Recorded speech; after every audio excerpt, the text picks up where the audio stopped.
We discovered on Sabbath that it is time for us to put away ourselves from the equation. I will explain as we get into this evening's message. I'm Pastor John from Living Stones in Sunland, Tujunga, Seventh-day Adventist Churches, and it is now time for the call to prayer.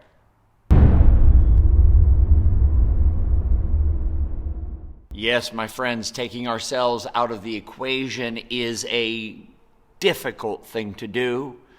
We always think about ourselves 24/7.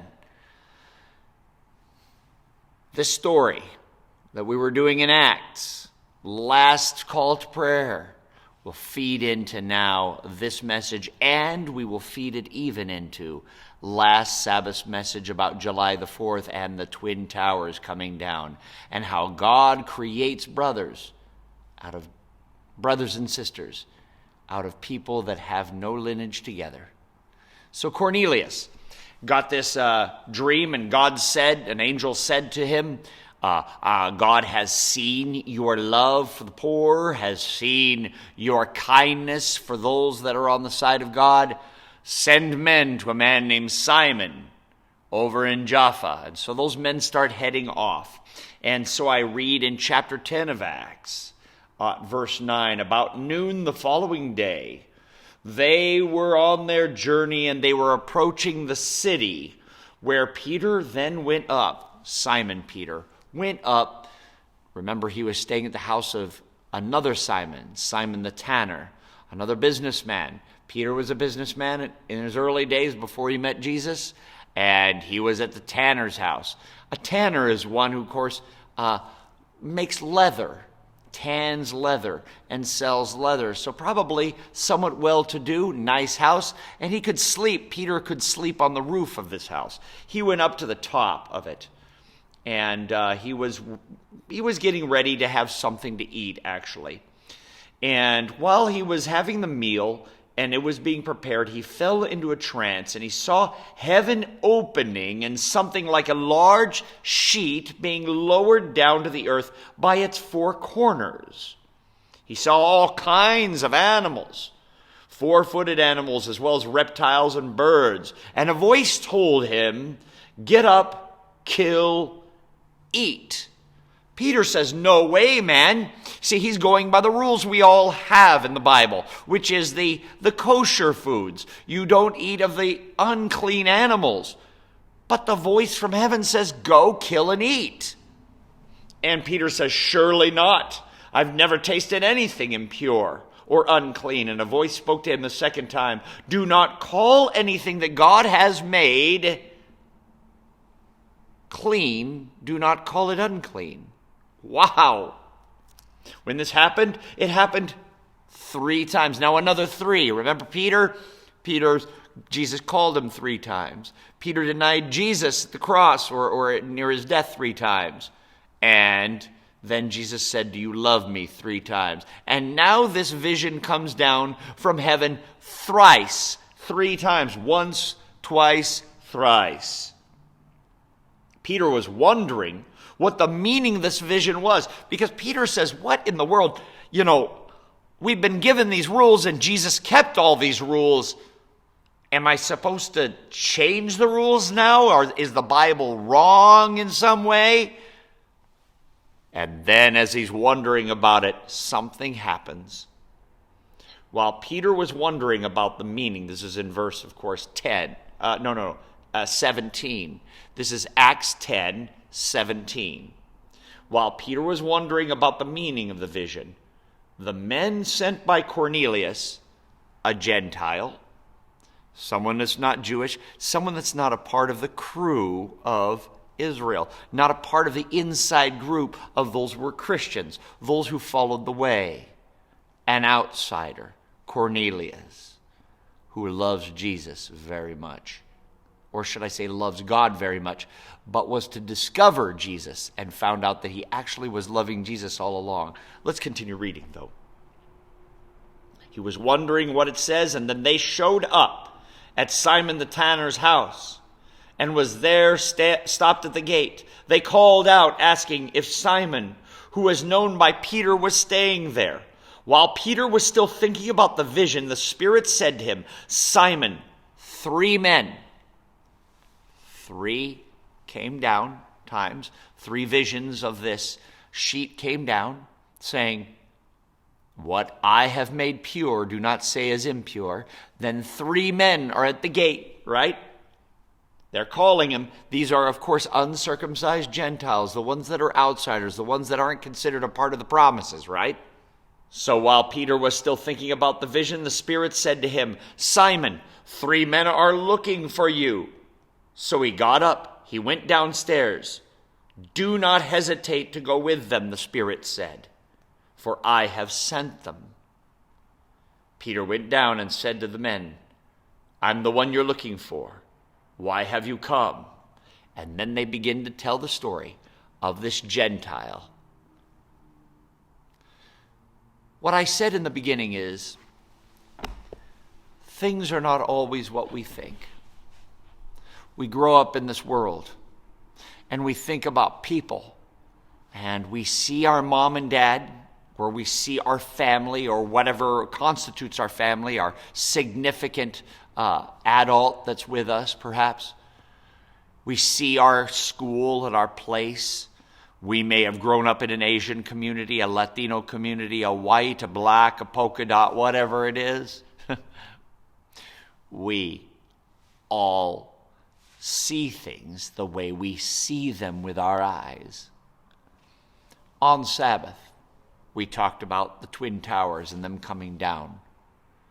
And I told you a story of a man named Stanley, who was Indian, and a man named Brian, who was a white guy, and how they became brothers, how they came down. And Brian had a good friend named Jose,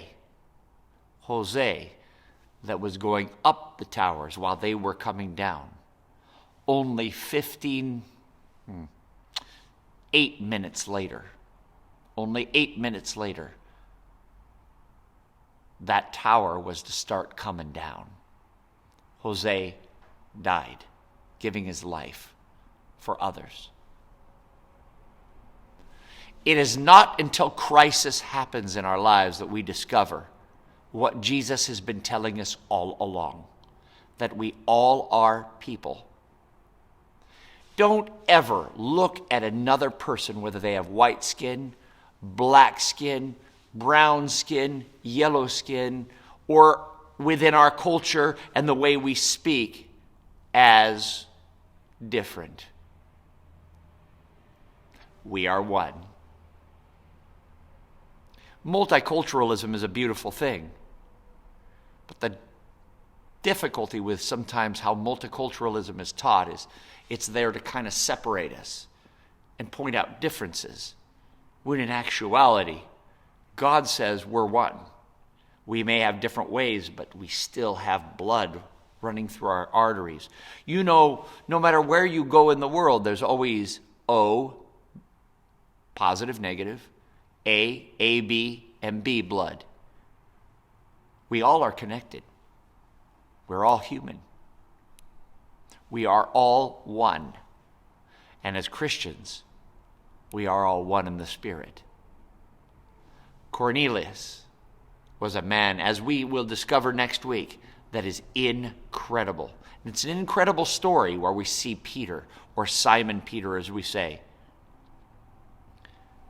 does something that his culture says he's not supposed to do. We need to follow him. You know why?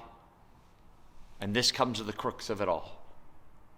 The center of what I was talking about last Sabbath. And you'll notice at the end, I'm going to have down here or over here, I'm going to have a little box where you can click on and go back to the last message. On Sabbath, we had that story of the Twin Towers. And that horrible event that happened that created such unity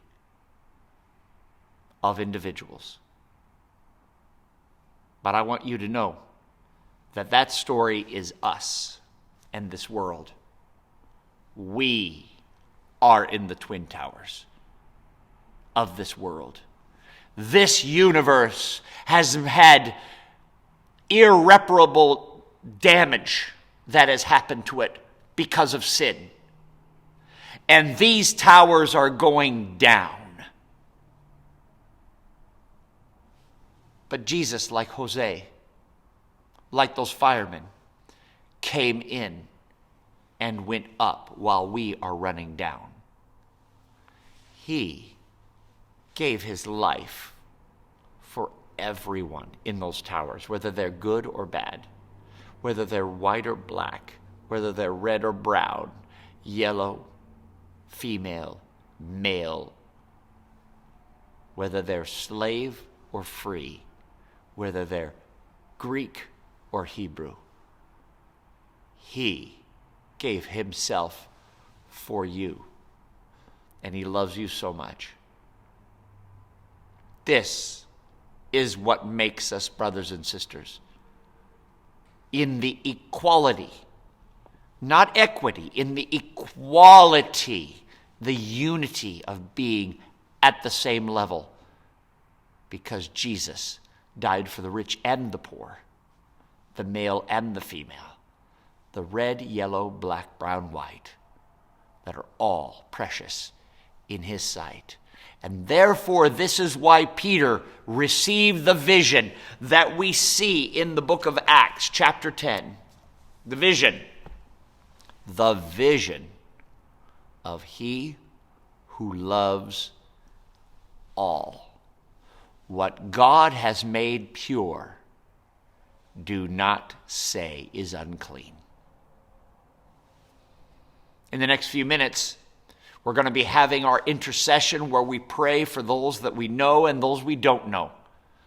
Be ready for it. It's coming up real soon, up above my head on Facebook and up above my head also on YouTube.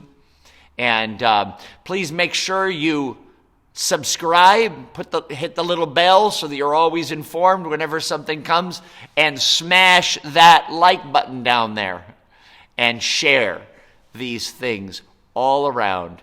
My friends, when you share, you're able to be a part of the gospel too, and a part of his mission, using modern technology as well as your voices and your lives. May God bless you all, and I'll see you in a couple minutes. Enjoy.